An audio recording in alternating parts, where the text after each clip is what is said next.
इल्म ज्योतिष इल्म नजूम से मोहब्बत रखने वाले आप सभी अजीज़ दोस्तों का फिर से हमारे इस प्रोग्राम में वेलकम है।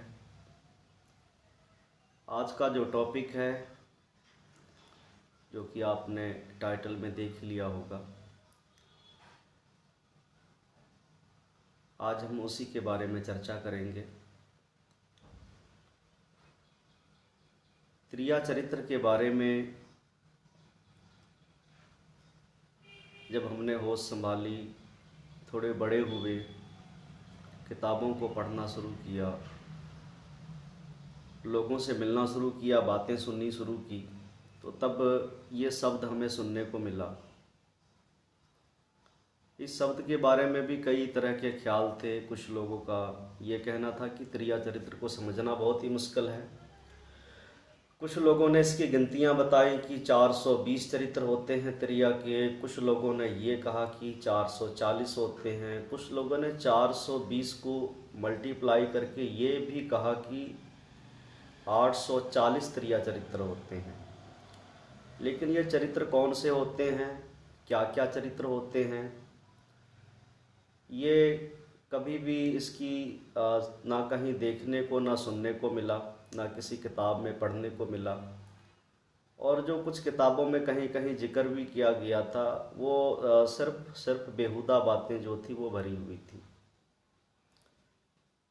जब इल्म ज्योतिष लाल किताब में एंट्री हुई मेरी, तो लाल किताब में हालांकि ये देखने का आपका तरीका होता है। आप जब भी कहीं भी कोई चीज़ खोजते हो, जहाँ चाह होती है वहाँ राह होती है। पंडित जी ने त्रिया चरित्र नाम से तो ऐसा कुछ नहीं लिखा, लेकिन ना लिखकर भी पंडित जी लाल किताब में इस त्रिया चरित्र के बारे में बहुत कुछ पंडित जी बयान कर गए। आज हम इस चरित्र के बारे में एस्ट्रोलॉजिकल एस्पेक्ट में बात करेंगे, क्योंकि ये चैनल भी एस्ट्रोलॉजी का है। कहा जाता है कि नारी तेरे रूप अनेक।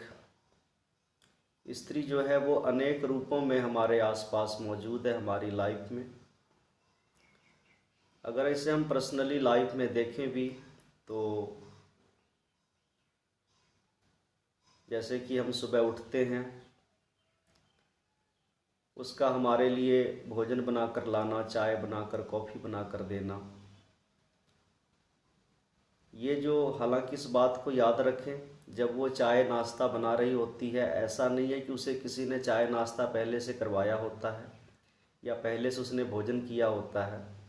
जब वो चाय बना रही है, उसने खुद भी नहीं पी होती है। खाना बना रही है, उसने खुद भी नहीं खाया होता है, लेकिन वो बना रही है। और बनाने के बाद ऐसा नहीं है कि वो खुद पहले खाने के लिए बैठ जाती है। वो खाना बनाकर, चाय बनाकर सबसे पहले हमें देती है और खुद पेट से भूखी होती है। भूख उसे भी लगी हुई है। जब हम खा लेते हैं, हमें देने के बाद वो खुद खाने के लिए बैठती है। ये जो उसका एक केयर करने का तरीका है, ये जो उसका एक ख्याल रखने का तरीका है, ये ख्याल अक्सर जब हमारी मैरिज नहीं हुई होती है, जो हमारी घर में अगर बहन है, तो बहन जो है वो यही है कि मेरे भाई ने खाना खाया या नहीं खाया। हमारी शादी भी हो जाती है, उसके बाद भी सबसे अगर ज़्यादा चिंता लगी रहती है हमारी, तो बहनों को लगी रहती है। घर से विदा होकर चली जाती हैं मैरिज के बाद अपने पति के घर में, लेकिन वहाँ से भी उनके मन में ख्याल यही रहता है कि मेरा भाई कैसा है, भाभी मेरे भाई का ख्याल रखती या नहीं रखती है। तो ये जो ख्याल रखना, ये जो रखने का है, ये एक्चुअल में बुध थर्ड हाउस का, मंगल के घर में, हालांकि इस घर में मंगल का भी बहुत बड़ा योगदान है। मंगल की एनर्जी भी पंडित जी ने यहाँ पर मेंशन किया है। मंगल तीसरा जो है, तीसरा घर बल का कारक है, हिम्मत का कारक है। तो ये बल और हिम्मत और जो एक केयर रखना, ये जब एक औरत अपना रोल अदा करती है, तो उस समय उसका एक रूप जो होता है, बहन का भी रूप होता है। बहन के रूप में भी आपका वो ख्याल रखती है, आपके बारे में चिंता करती है। जब आप कहीं काम पर गए हैं, घर में नहीं हैं, घर से दूर हैं, आपके ज़िंदगी में कोई दुख है, तकलीफ़ है, वो आपके लिए दुआएं करती है, वो आपके लिए भगवान से प्रार्थना करती है, आपके बारे में सोचती है, आपका ख्याल रखती है, आपके लिए दुआएं मांगती है। तो ये जो उसका रोल होता है, ये रोल अक्सर जो है चंद्रमा का रोल है, यानी किसी का ख्याल करना, किसी की केयर करना। और जब भी चंद्रमा के जो अपने घर हैं, जैसे कि कर्क राशि है, जब इसमें वीनस बैठ जाता है, या चंद्रमा की दृष्टि में, या चंद्रमा गुड की दृष्टि शुक्र पर पड़ रही हो, या चंद्र शुक्र का भी मेल में भी कई बार जब अच्छे घरों में बैठे हैं, बुरे घरों में नहीं बैठे, तो ऐसे में जो औरत होती है वो बिल्कुल ही माँ के जैसी होती है, माँ के जैसे ही अपने पति का ख्याल रखती है। तो ये जो हमारे लिए दुआएं मांगना, हमारे लिए उनका एक जो ये रूप है, हमारी वेल विशिंग हमारे लिए, ये जो रूप होता है औरत का, ये माँ का रूप होता है। जब हमारी ज़िंदगी में खुशी के पल होते हैं, या फिर एक रोमांस होता है, रोमांटिक स्थिति होती है, ऐसे समय में हमारी ज़िंदगी को महकाने के लिए, हमारी ज़िंदगी में खुशियाँ भरने के लिए वो एक पत्नी का रूप ले लेती है। तो चाहे घर में पत्नी अगर माँ नहीं है, बहन नहीं है, औरत का कोई भी रूप आपके घर में नहीं है, अगर पत्नी भी है तो पत्नी में सारे रूप हमें देखने को मिल जाते हैं। नारी के रूप जो अनेक हैं, उसकी व्याख्या यही है कि स्त्री जो है एक ही समय पर कई रोल जो है वो अदा कर लेती है और बाखूबी अदा कर लेती है। तो स्त्रियों के बारे में, जो त्रिया चरित्र के बारे में पंडित जी यहाँ पर जो बयान करते हैं लाल किताब में, इसको जो है कई प्लैनेट में बांटा गया है। औरत जो है वो राहु का रूप भी है, बुध का रूप भी है, औरत जो है वो शुक्र का रूप भी है और चंद्रमा का रूप भी है। राहु का यहाँ पर इनडायरेक्टली, वैसे जितनी भी फीमेल होती हैं इनके अंदर में राहु की एनर्जी जो होती है बहुत ज़्यादा होती है। राहु से मेल जो हैं वो केतु से होते हैं, और स्त्रियां जो होती हैं राहु से होती हैं। और राहु की जो इनके अंदर में खास एनर्जी होती है, वो एनर्जी है कि राहु हमेशा ही मल्टी फोकस्ड होता है।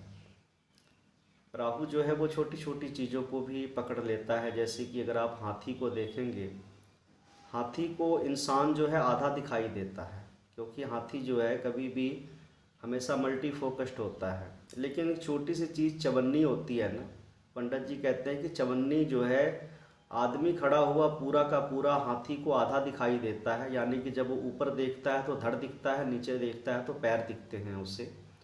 लेकिन वही हाथी एक छोटी सी चीज़ पड़ी हुई, 1 रुपये का सिक्का चवन्नी पड़ी हो, तो उसको भी वहाँ से उठा लेता है। अब इसको अगर एस्ट्रोलॉजी में डिफाइन करेंगे तो आप अपने घर में, आप कभी रसोई में चले जाना। आप जब भी एक औरत रसोई में खड़ी होती है तो रसोई में खड़े समय वह क्या करती है कि चाय भी बना रही है, दाल भी बना रही है, सब्जी भी बना रही है। एक तरफ दाल रखा है, एक तरफ सब्जी रखी, एक तरफ रोटी रखी, एक तरफ चाय रखा है। उधर से बच्चा आता है, बोलता है मम्मा मुझे दूध पीना है, तो वो उसके लिए दूध भी एक साइड में रख देती है। और आप अगर आपको एक तरफ वो बना रही है, दूसरी तरफ आपको खाना खिला भी रही होती है। यानी कि बहुत सारे जो टास्क हैं, मल्टी टास्क को वो एक साथ कंप्लीट करती है। और इसके साथ ही अगर घर को सजाना है, घर को संवारना है, घर में कौन सी चीज़ कहाँ पर रखनी है।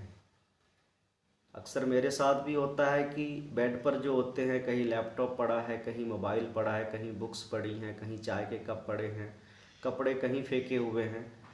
हमें ये नहीं पता लगता कि हमें उसको कहाँ पर रखना है, कैसे रखना है। लेकिन जब एक फीमेल है, उसके अंदर ये कुदरती, ये मल्टी फोकस का राहु का गुण है कि वो घर में कौन सी चीज़ कहाँ पे रखनी है, उनको बड़े बहुत ही तरीके से, आपको 5 मिनट आप साइड हो जाए, 5 मिनट के अंदर अंदर ही वो जो है 10 मिनट के अंदर ही घर को पूरे जगह के ढंग से आपको व्यवस्थित कर देती है। क्योंकि केतु जो है, केतु का काम होता है चीज़ों को खिलारना। कि जैसे चूहा है, चूहा जब कुतरता है, चूहा खा रहा होता है, तो चूहा हर चीज़ को कभी यहाँ थोड़ा काटेगा, थोड़ा वहाँ काटेगा, ऐसे करेगा। लेकिन जो बिल्ली का स्वभाव है, कभी आप बिल्ली को खाने के लिए दें, वो एक जगह पर ही बड़े ढंग से जो है खाएगी, कभी गंदा नहीं करती, वो चीज़ों को बिल्कुल सफाई से खाया करती है। तो राहु की जो एनर्जी है फीमेल में क्या है, ये है कि इनको गॉड गिफ्ट की तरफ से एक मल्टीटास्क जो है इनके दिमाग में, ब्रेन में दिया जाता है। इवन कि जो कैमरा होते हैं, कैमरा भी राहु के हैं, जिस कैमरे से मैं शूटिंग कर रहा हूँ। इस कैमरे का कैमरा तो एक है, लेकिन इस कैमरे के पीछे जो है मेगापिक्सल हैं, वो मल्टी फोकस्ड हैं। जितने ज़्यादा मेगापिक्सल होंगे, जितने ज़्यादा इसमें ऑटो फोकस या फोकसिंग पॉइंट जितने ज़्यादा होंगे, आपको अगर फोटोग्राफी आप करते हो तो आपको पता होगा कि एक अच्छा फोटोग्राफर भी जब बनता है तो उसकी भी राहु की एनर्जी बहुत अच्छी होती है। कौन सी चीज़ कहाँ पर पिक करनी है, कौन सा मोमेंट आपने किस एंगल से फ़ोटो लेनी है, ये भी यहाँ पे राहु जो है यहाँ पे बहुत उन्हें मल्टी फोकस्ड बना देता है। खास करके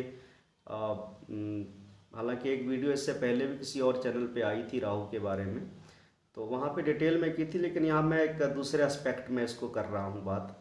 तो इस तरह से राहु जो है आपको मल्टीटास्क एक साथ कंप्लीट करता है। और फीमेल का दिमाग जो होता है एक्चुअल चाहे मेल से छोटा हो, लेकिन वो मल्टी फोकस्ड होता है। वो कई चीज़ों को एक साथ काम करने की, कई चीज़ों का एक साथ ध्यान रखने की जो एक खासियत है, ये गॉड ने फीमेल को दी हुई है।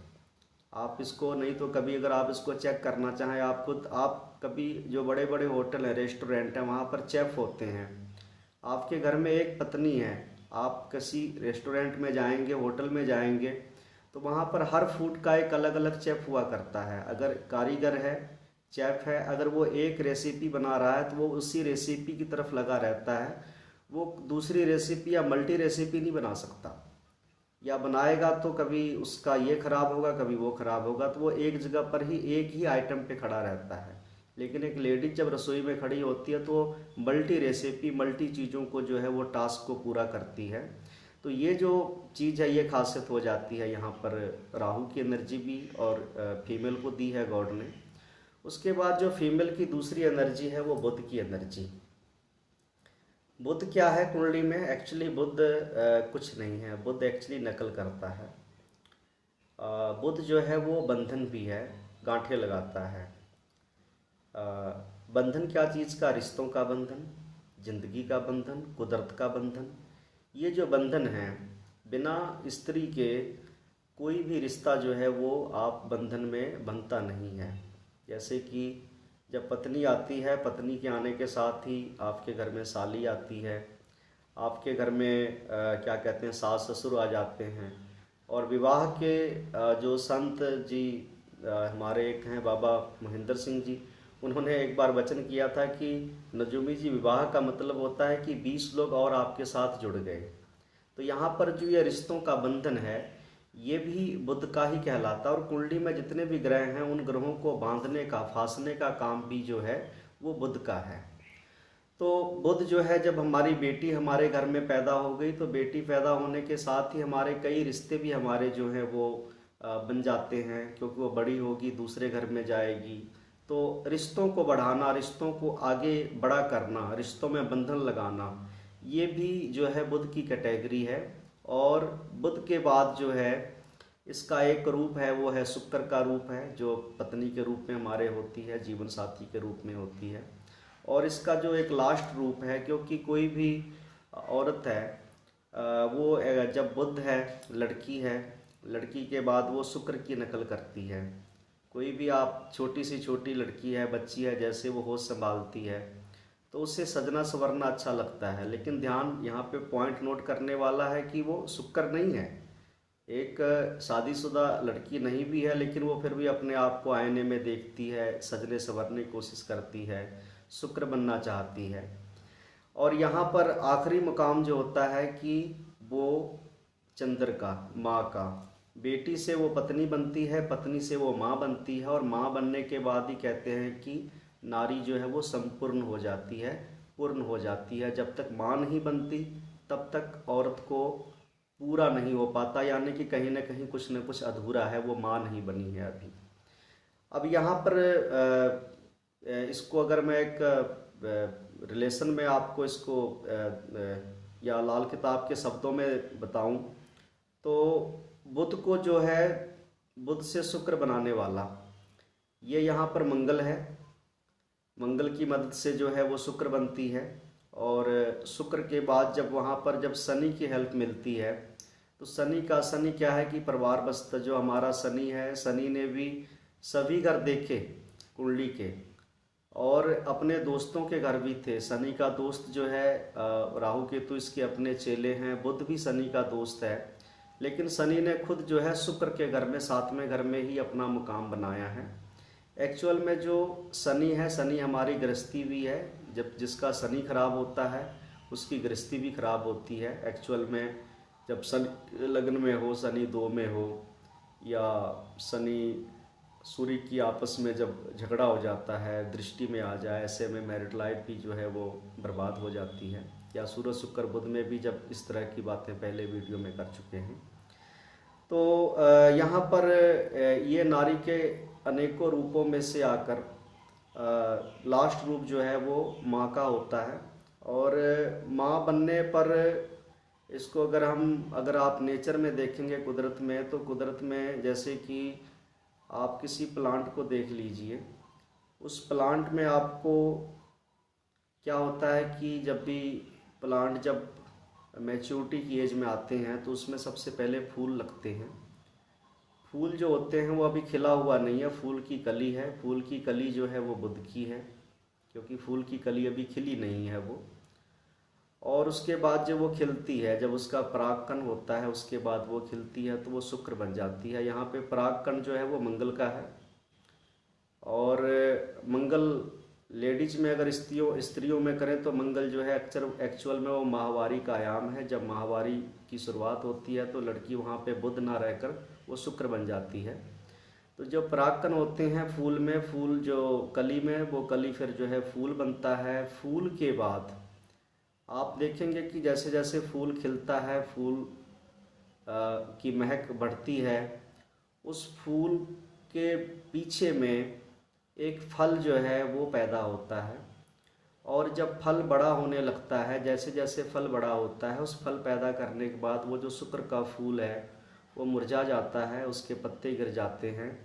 और ये अपने आप को कुर्बान कर देना, फूल जो है शुक्र का अपने आप को कुर्बान कर देना, अपनी सारी एनर्जी जो है फल के लिए अपने आप का ख़त्म हो जाना, नष्ट हो जाना, ये बलिदान जो है, ये बलिदान ही फूल का आगे फल को निर्माण करता है।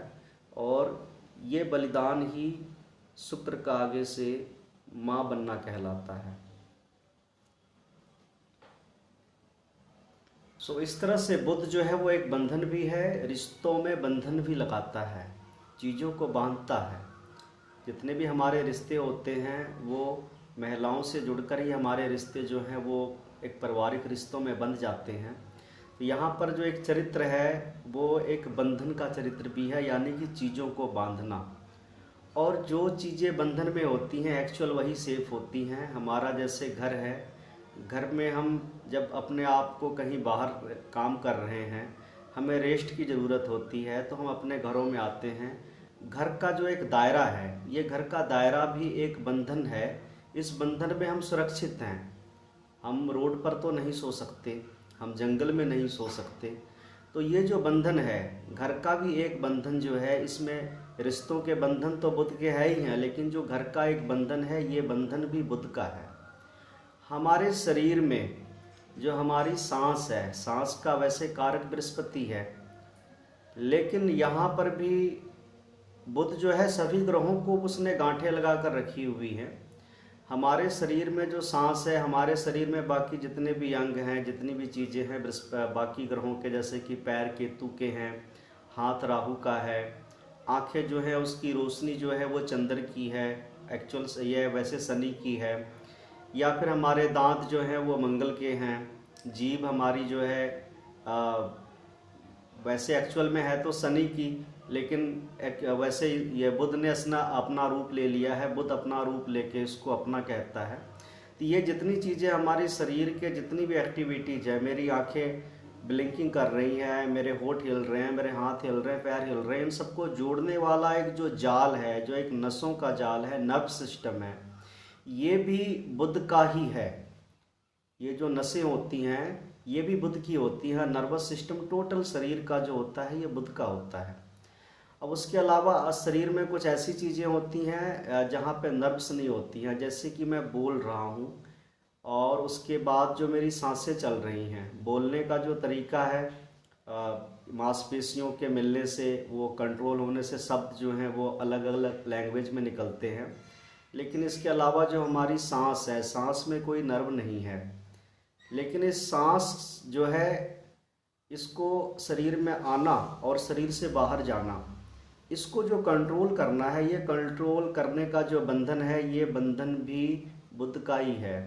एक्चुअली ये जो बंधन होता है हमारी नाभि के पास, जो हमारी नाभि जब हम पेट में होते हैं तो वहाँ पर हम नाभि के जरिए हमारे शरीर में ऑक्सीजन जाता है। लेकिन जब हम पैदा हो जाते हैं तो पैदा होने के बाद हमारा जो ये जहाँ नाभि है यहाँ पे कुंडलनी है। आध्यात्मिक दुनिया में इस कुंडलनी जागरण जो की जाती है, एक्चुअली कुंडली जागरण नहीं होती है, जो मूलाधार से, हालांकि मूलाधार चक्रा सबका तकरीबन एक्टिवेट ही होता है, जो नाभि के पास जो है उससे ऊपर जो स्वादिष्टान है, आज्ञा चक्र है, बाकी दरअसल ये सांस का जो बंधन है, इस बंधन को ऊपर उठाने की कोशिश की जाती है ताकि हम एनर्जी को थोड़ा सा ऊपर उठा सके, बूस्ट कर सके। तो मैं उस अध्यात्म की तरफ नहीं जाऊंगा, मैं ये टॉपिक दूसरा है। तो यहाँ पर जो कुंडलनी है, कुंडलनी का जो बंधन है, उसने सांसों को बांध कर रखा हुआ है और ये सांस जब बाहर जाती है तो पूरी बाहर नहीं जाती। सांस की एक छोर जो होती है वो कुंडली से बंधी हुई है, तो सांस बाहर जाती है, फिर वो बंधन से बंधी हुई फिर ऑटोमेटिक ही अंदर आ जाती है। हम कभी भी गिनकर सांस नहीं लेते हैं, हम सोचकर सांस नहीं लेते हैं। ये जो बंधन है, ये बंधन ही हमारी सांसों को चलाता है। तो इस प्रकार से त्रिया चरित्र जो है उसमें जो लोग कहते हैं ना कि स्त्रियों के चक्कर में आप फंस जाती हैं, स्त्रियां फंसा लेती हैं, नारी जो है वो एक बांध लेती है अपने चक्कर में। तो यहाँ पर जो ये बंधन है, ये बुद्ध का बंधन भी जरूरी है दुनिया के लिए, रिश्तों के लिए, जीवन के लिए। तो इस तरह से ये जो सारा सिस्टम जो चल रहा है वो एक बंधन में ही चल रहा है। तो ये बंधन जो है ये बुद्ध का भी एक त्रिया का जो है एक रूप जो है वो बुद्ध का भी है कि जो चीज़ों को बंधन में रखकर जो है चीज़ों को बांध लेती है और बांध कर एक सिस्टम को वो चलाती है जो कुदरत ने बनाया हुआ है। उसके बाद जो आगे की बात करें तो आगे क्या है कि बुद्ध के बाद जो स्त्री का रूप है वो है शुक्र का। शुक्र यानी कि हमारी पत्नी, जीवन साथी। जब शुक्र बनती है, क्योंकि शुक्र बनने के पीछे बुध के बाद जब मंगल का दौर आता है, मंगल की जो माहवारी का आयाम है, उस माहवारी का आयाम के बाद क्या होता है कि स्त्री शुक्र बन जाती है। जब तक वो बुध थी रिश्तों को बांध रही थी, लेकिन जब वो शुक्र बनती है तो वो रिश्तों को बढ़ाती है, परिवार को बढ़ाती है। परिवार को बढ़ाने का जितना भी है, अगर मेरी माँ नहीं होती तो मैं भी नहीं होता। एक औरत ने ही मुझे जन्म दिया है, उस औरत ने ही, अगर इस दुनिया में औरत ना हो तो ये सृष्टि कब की ख़त्म हो जाती, दुनिया ही ख़त्म हो जाती। तो औरत क्या है कि वो पैदा करती है, चीज़ों को आगे बढ़ाती है, परिवार को बढ़ाती है, हर चीज़ को एक तो बंधन में बांधती है, फिर उसको विस्तार करती है एक सिस्टम के हिसाब से। तो जो पैदा करना है, पैदा करना जो है वो शुक्र की खासियत है, जो कि जब माहवारी का आयाम शुरू हो गया, ये निशानी होती है कि जो बुध थी वो लड़की जो थी, अब वो माँ बनने के काबिल जो है उस दौर में, मैच्योरिटी के दौर में आगे बढ़ चुकी है। यानी कि वो सृष्टि की कर्ता है, सृष्टि को रचने वाली है, दुनिया को बनाने वाली है, पैदा करने वाली है। तो पैदा करना जो है, आप सभी जानते हैं कि हमें किसने पैदा किया है, तो हम कहते हैं हमें भगवान ने पैदा किया है। तो जो नारी है, नारी का जो रूप है, जो त्रिया चरित्र का रूप है, उस नारी का, उस चरित्र में वह एक भगवान का चरित्र भी रखती है, यानी कि पैदा करती है, चीज़ों को बड़ा करती है, चीज़ों का विस्तार करती है। तो शुक्र जब हमारी ज़िंदगी में पत्नी बनकर आती है तो वो क्या करती है, हमारे परिवार को बढ़ाती है, मेरे बच्चों को जन्म देती है, उससे मेरा परिवार बढ़ता है। मेरा ही नहीं बल्कि मेरे पूर्वजों का, मेरे बाप दादा नाना नानी जितने भी आगे फोर फादर्स थे, वो सब कहीं ना कहीं औरत के जरिए ही इस दुनिया में आए। उनको लाने वाली मेरे पिताजी को लाने वाली दुनिया में मेरी दादी थी, मेरे दादाजी को दुनिया में लाने वाली भी एक औरत थी। उससे पहले जितने भी पीर पैगंबर यहाँ पे जितने भी लोग आए हैं, उनको यहाँ पर पैदा करने वाली भी एक औरत थी, शुक्र थी, जिसने उनको पैदा किया, जिसने चीज़ों को बढ़ाया। इसीलिए संत वचन में गुरु नानक साहब जी गुरबानी में कहते हैं कि सो क्यों मंदा आखिए जो जब मैं राजान। उस औरत को बुरा क्यों कहना जो राजाओं को जन्म देती है, जो सूरवीरों को जन्म देती है, जिससे यह सारा संसार चलता है। और कुरान पाक भी यही कहते हैं कि जो माँ के पैरों के नीचे जन्नत होती है। और हमारे जो सनातन धर्म है, सनातन धर्म की तो शुरुआत ही जो है आदि शक्ति से होती है। अभी नवरात्रे चल रहे हैं, नवरात्रों में जो एक वो स्त्री का जो रूप है, देवी रूप है, उस देवी की उपासना भी अभी 9 दिन जो है उसकी उपासना की जाती है। बुद्ध रूप में उसकी उपासना भी की जाती है, लक्ष्मी रूप में भी उपासना की जाती है, और चंद्रमा के रूप में भी उसकी जो माताएं हैं, जो हमारी कुल देवी होती हैं, कुल देवी एक्चुअल में हमारी माएँ ही होती हैं, हमारी जो बुजुर्ग होती हैं, पूर्वज होती हैं। इसीलिए पंडित जी ने जगह जगह पर जब भी चंद्र के बुरे असरात हुए हैं तो पंडित जी ने बूढ़ी औरतों का, जो माँ बन चुकी है, उनके पैर छूने को बोला है। तो शुक्र का जो रूप है लेडीज का, एक्चुअल शुक्र जो है हमारी ज़िंदगी में विस्तार करता है, हमारी ज़िंदगी को आगे बढ़ाता है, फूलना फलना ये जो है शुक्र का है। अब शुक्र जो है आप इसको अगर नेचर में देखेंगे तो नेचर में अगर आप इसको त्रिया रूप को, अगर त्रिया चरित्र को देखने के लिए आपको किसी किताब की ज़रूरत नहीं है। आप अपने आसपास देखिए, अगर अपने आसपास भी अगर आपको ये त्रिया चरित्र समझ नहीं आता, इसको आप त्रिया चरित्र लोग इसको बुरे मायनों में लेते हैं। त्रिया चरित्र का मतलब यह है कि स्त्री का वर्णन। आप इसको कुदरत में देखिए, कुदरत में जितने भी प्लांट्स होते हैं, जितने भी, चाहे मैं एक एग्जांपल लेता हूँ, कोई भी प्लांट है, जैसे कि हमारे घरों में अक्सर बेलें लगा लेते हैं सब्जी के लिए। उसमें एक बेल है जैसे लौकी का है, तो लौकी में क्या होता है कि पहले एक फूल की कली निकलती है। जो फूल की कली है, कुदरत का भी जो प्रोसेस है वो सेम वही है। त्रिया का जो रूप है, नारी के रूप, वहाँ भी आपको उस मायने में कुदरत में देखेंगे तो वहाँ में भी आपको मिलेगा। जो एक फूल की कली है वो बुद्ध की है। जो फूल की कली होती है, जो अभी फूल खिला नहीं है, जिसने कली के रूप में जन्म लिया है, वो एक बुद्ध है। और बुद्ध के बाद उस पर परागकण होते हैं, परागकण के बाद वो शुक्र बन जाती है। फूल जो है वो पूरी तरह से खिल जाता है। खिला हुआ फूल जो है वो शुक्र का है, जो फूल की कली है वो बुद्ध की है। अब यहाँ पर जब शुक्र का फूल खिलता है तो उसने क्या करना है कि उसने, इसका ये सूचक है कि अब आगे इसके फल लगेंगे। फल किसके होते हैं? केतु के होते हैं। एक फल को पैदा करने के लिए एक पहले बुद्ध जो था वो फूल की कली बनी। फूल की कली के बाद वो वहाँ पर जो है फूल बना, शुक्र बना। शुक्र बनने के बाद शुक्र जब अपनी कुर्बानी दे देता है, जब एक स्त्री माँ बनती है तो आप उसको देखते हैं कि वो अपने ऊपर में कितना बोझ लेती है। हमें 9 महीने तक अपने पेट में धोती है। अगर आप पुरुष हैं या मैं भी पुरुष हूँ, अगर मुझे भी कोई कहे कि तुम 2 केजी 3 केजी पत्थर अपने पेट में बांध कर घूमो, तो 1-2 दिन में ही हमारी जो है बत्ती गुल हो जाएगी। लेकिन एक जो औरत है, उसके जो रूप हैं, उस रूप में ये देखो कि वो, उसको कितनी परमात्मा ने शक्ति दी है कि वो अपने पेट में 9 महीने जो है वजन ढोती है। और फिर उसको पैदा करने के समय में भी उसे, जब भी स्त्री कोई बच्चे को जन्म देती है तो ये कहते हैं कि बच्चे का जन्म तो हुआ ही हुआ है, स्त्री का भी एक दूसरा जन्म होता है। आजकल मेडिकल फैसिलिटीज़ हैं, बहुत पहले जब बच्चों के जन्म के समय बहुत सारी औरतों की जो है डेथ हो जाया करती थी, क्योंकि जो दर्द होता है वो दर्द बहुत ही एक ऐसा दर्द होता है जिसे कि एक फीमेल ही बता सकती है, वो उसे महसूस कर सकती है। हम मेल तो उसके बारे में कुछ कह भी नहीं सकते, हम उसको महसूस भी नहीं कर सकते, अंदाज़ा ही लगा सकते हैं। तो यहाँ पे शुक्र का जो एक बलिदान है, एक जिम्मेदारियों को ढोने की, बुद्ध का बंधन, शुक्र की जिम्मेदारी, ये जिम्मेदारी जो है। और उसके बाद जब वो फूल आगे उसने अपना बढ़ाना है तो यहाँ पे जो फूल है वो अपनी कुर्बानी दे देता है, क्योंकि जैसे ही उसके पीछे फल लगने शुरू होते हैं तो फूल जो होते हैं झड़ने लग जाते हैं। ये फूल का झड़ जाना, अपने आप को गवा देना, फना हो जाना, ये फना हो जाना ही चंद्रमा कहलाता है। माँ बनने की एक बहुत ही तकलीफ़ होती, बहुत ही पीड़ा होती है।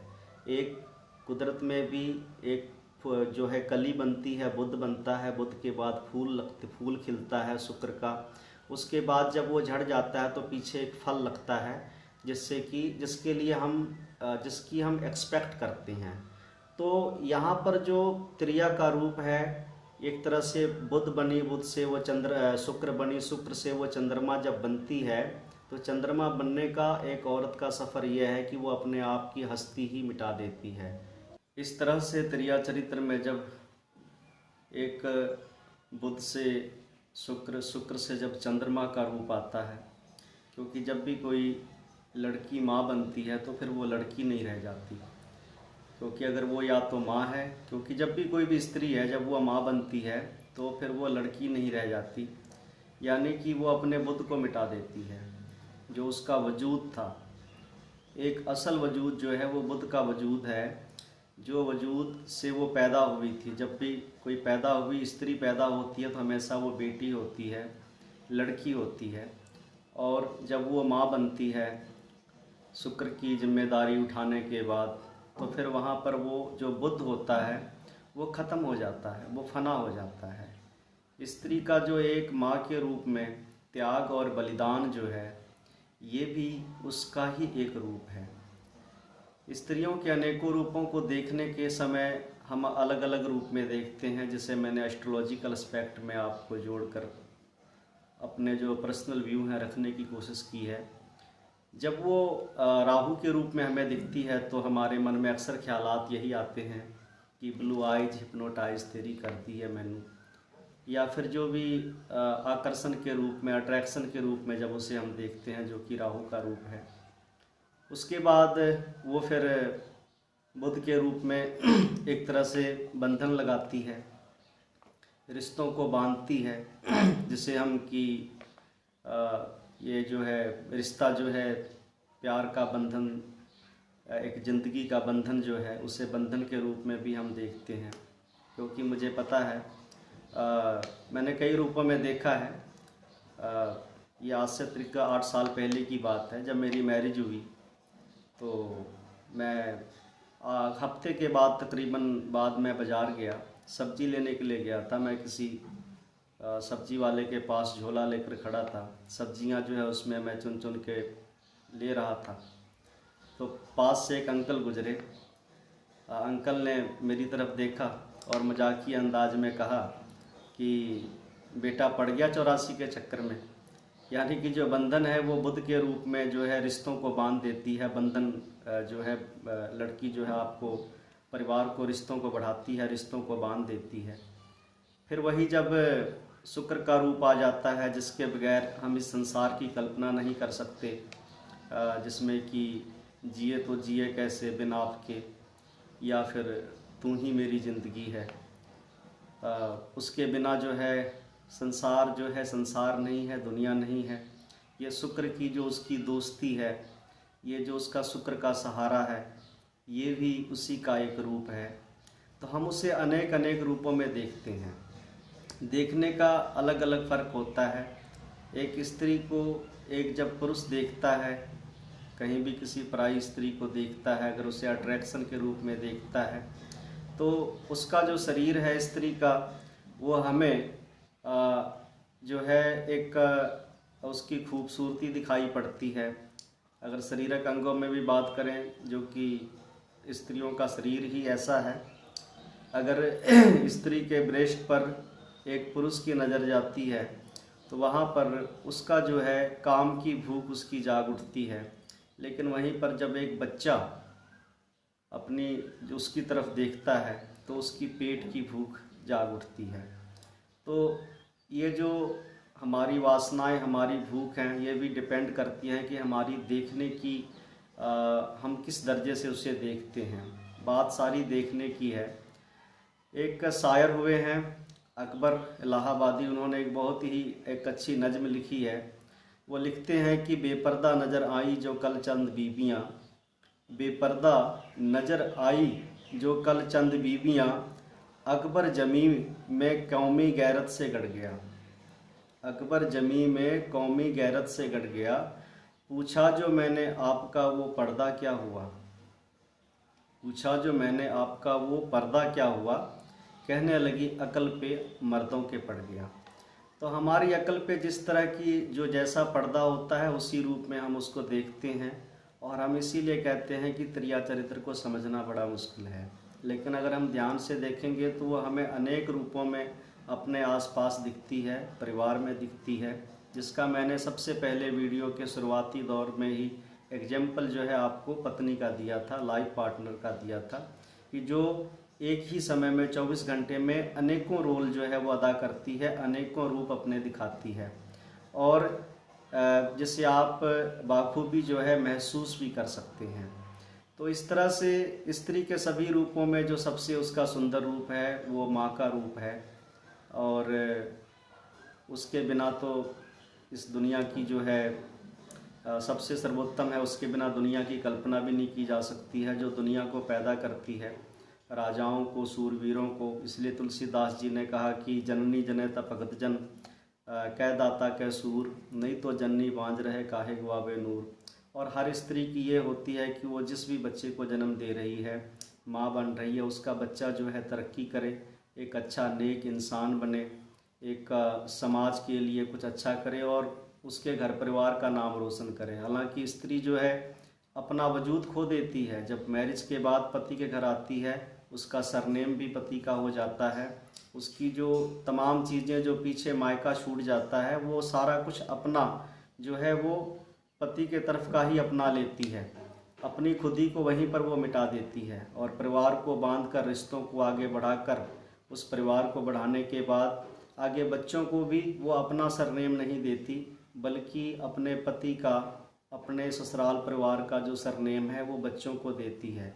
यानी कि करती सारा कुछ वही है, सारी जिम्मेदारियां उठाती है, 9 महीने पेट में भी पालती है, लेकिन इसके बावजूद भी उसका कुछ नहीं है। वो जैसे ही माँ बनती है, माँ बनने के बाद वो सारा कुछ अपना मिटा देती है, त्याग बलिदान सब कुछ परिवार के लिए करती है। तो यहाँ पे जो उसका चरित्र है, त्रिया चरित्र में राहु का वहाँ पर जाल भी है, राहु का बुध का जो है वो बंधन भी है, रिश्तों को बांधने का बंधन भी है।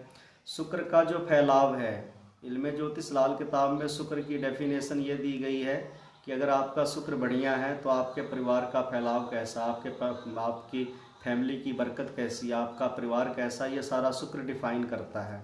इसीलिए चंद्र शुक्र की युति में जब केतु नीच हो जाता है, यानी कि जो फल था, जिस फल को स्त्री ने देना था, वो फल ही अगर जो है मंदा हो गया तो यहाँ पर भी परिवार जो है वो उसमें परेशानी आती है। सूरज शुक्र बुध की युति में परेशानी आती है, चंद्र शनि की युति में परेशानी आती है।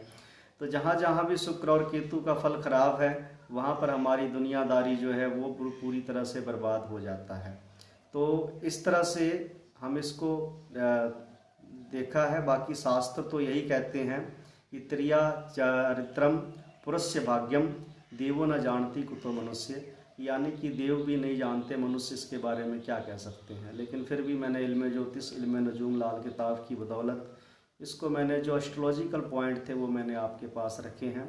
मैंने अपनी खुद की ज़िंदगी में भी त्रिया चरित्र को बहुत नज़दीक से देखा, सारे रूप देखे हैं, राहु के रूप भी, उसके फ्रेंड के रूप में भी हमने देखा है, उसे महसूस किया है, बुध के रूप में भी, बहन के रूप में जो है उसे देखा है।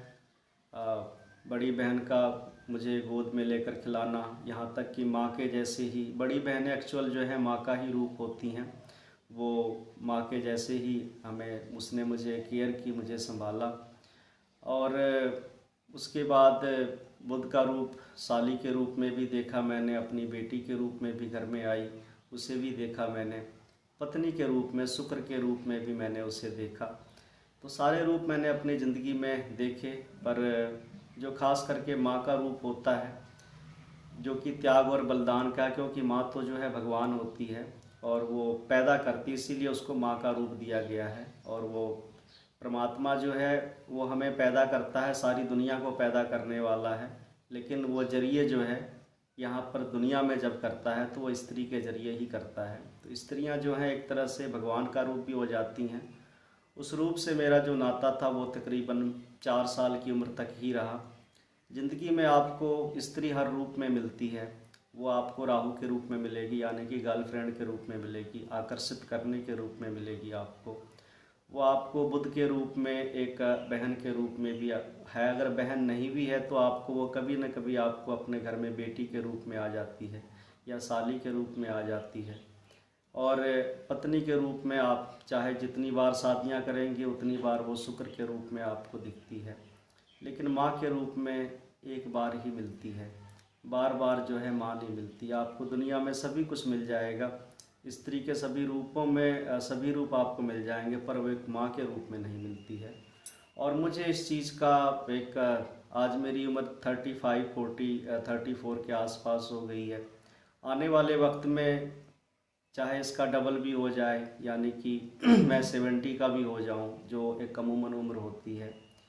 इस उम्र के साथ भी मुझे बूढ़ा होने के बावजूद भी और इस उम्र में भी जिस रूप को, जिस चरित्र को मैंने बहुत ही कम देख पाया, वो एक उसका चरित्र जो है वो माँ का चरित्र है। मैं परमात्मा से आज चाहे 35 साल का हूँ, अगर 70 साल का भी हो गया मरते दम तक, मैं उस परवरदिगार मालिक से इस बात का मैं जवाब ज़रूर मांगूंगा कि परमात्मा ने मुझे बाकी सभी रूपों में उसे देखा समझा, लेकिन जो रूप था वो एक माँ के रूप में सिर्फ 4 साल का वक्त जो है, ये मेरे लिए बहुत ही दर्दनाक रहा।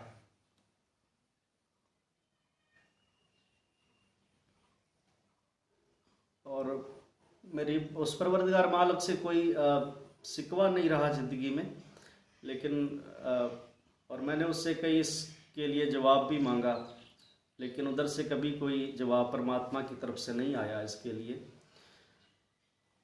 लेकिन मैं इस दुनिया को अलविदा कहने के बाद, इस दुनिया से रुखसत होने के बाद, जब उससे मेरी गुफ्तगू होगी, उसके सामने मैं रूबरू होऊंगा, तब भी मैं उस परवरदिगार मालिक से इस सवाल का जवाब मैं ज़रूर मांगूंगा कि आखिर मेरी क्या खता थी, जो उसने जिस रूप में वह हमें एक ही बार हमारी दुनिया में उससे मुलाकात होती है स्त्री रूप से, उस माँ के रूप में उसने बहुत ही कम वक्त दिया मुझे। इस चीज़ का शिकवा जो है मुझे सारी उम्र उस परवरदिगार मालिक से रहेगा। तो इस तरह से जो इस चरित्र को मैंने व्याख्यान किया है ज्योतिष के नज़रिए से,